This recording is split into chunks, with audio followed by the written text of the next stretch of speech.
I want to share some ancient wisdom with you all. Some ancient wisdom with a sparkle of science. We will talk about dreams and how to use them in your benefit. How to gain more time in the real world using your dreams, and how basically to become unstoppable.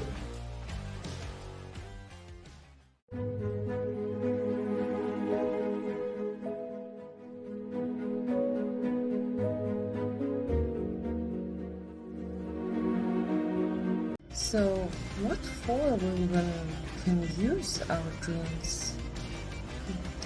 I'm glad you asked.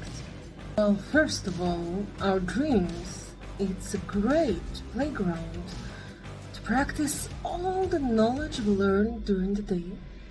It's a great playground to solve any logical issues that we had during the day. I'll tell you, me as a programmer, I solved so many bugs that I couldn't solve during the day because of the lack of time. I used it in my dreams. I solved it there.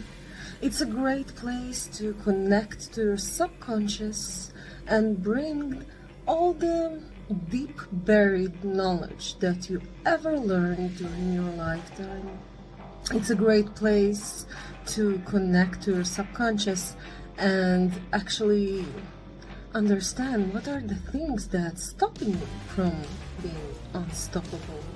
Like some kind of fears, maybe, that are rooted deep inside of you and controlling some of your actions in the awakened world. And accept that. Just to have fun.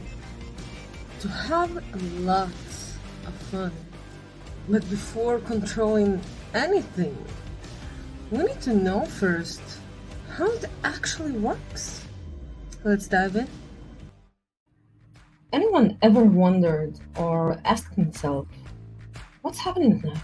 How the sleep actually works? Sleep is a primary human drive. It's regulated by two biological systems, the circadian rhythm and circadian clock, and the sleep or wake homeostasis. Let's dive into the circadian clock rhythm.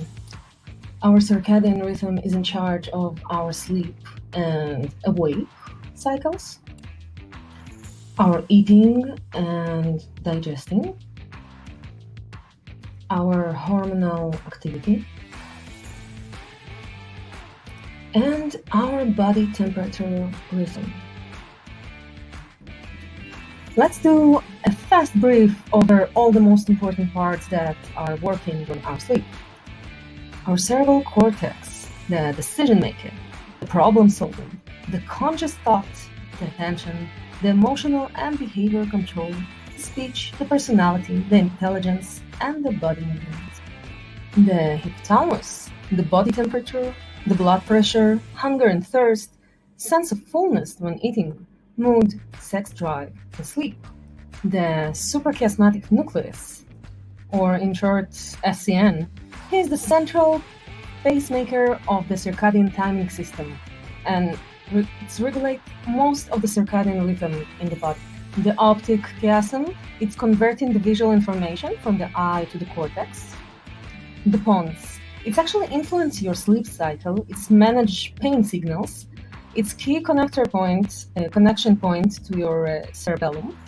It handles balance and movement. It also works with other parts of your brain that manage your breathing. The thalamus is taking care of your sensory and the movement information. It's the one that prioritizing attention. They have a big role in the consciousness, thinking, and the me. The medulla, it's actually a crossover point. It manages your heart, circulation, breathing, and the nerve connections. The pineal gland, one of the things that it does, it's receive information about the state of the light and dark cycle from the environment, and this is how it knows, should it produce melatonin or not.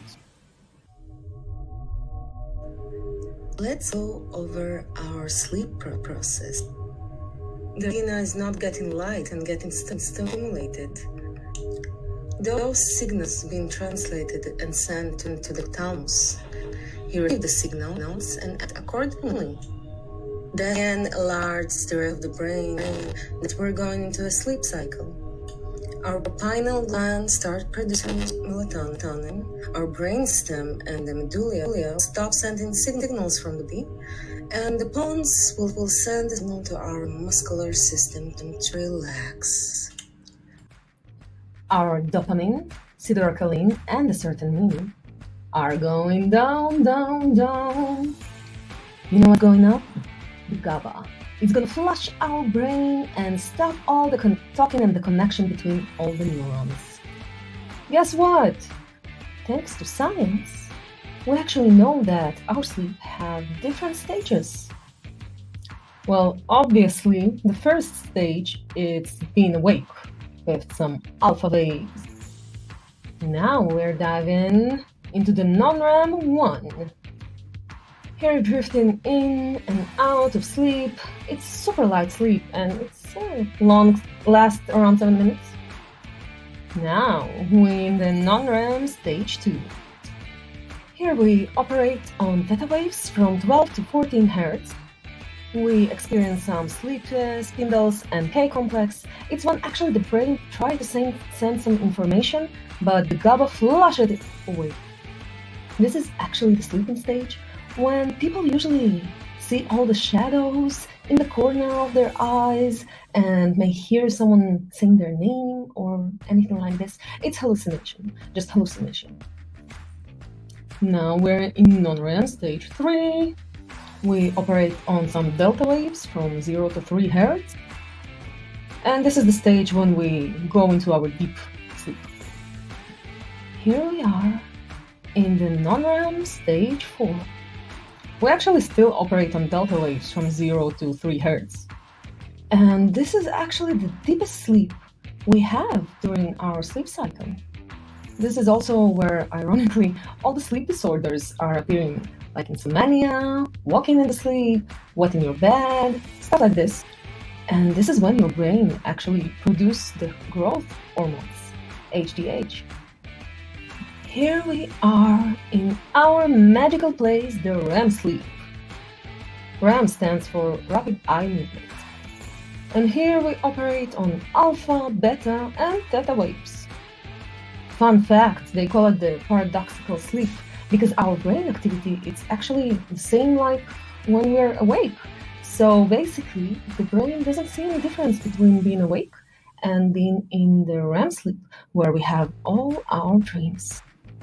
Another fun fact, this is the stage that if you will wake up, you can feel sleep paralysis. This is when you can't move any muscle of your body but you're awake. And this is how the average sleep cycle looks like. And as you can see, our deep sleep is becoming less and less deep as the night passes. And we sometimes briefly wake up during our REM sleep. And now, let's get to business. How to practice lucid dreaming? Well, we will use the pre-sleep auto-suggestion technique, or it's type of self-hypnosis. So all you need to do is, actually before you're going to sleep, you need to choose some body part that you can see and look at them. Like your hands or your knees or your legs. I use my hands. And while looking at this body part, just repeat to yourself that you want to see this body part in your dream. Yeah, I know, it sounds like so simple. And yet, this is exactly what you need to do. You know what's the most important rule? Stay consistent. Don't stop. Otherwise, this self-hypnosis will not work. Oh, you're still here? Oh.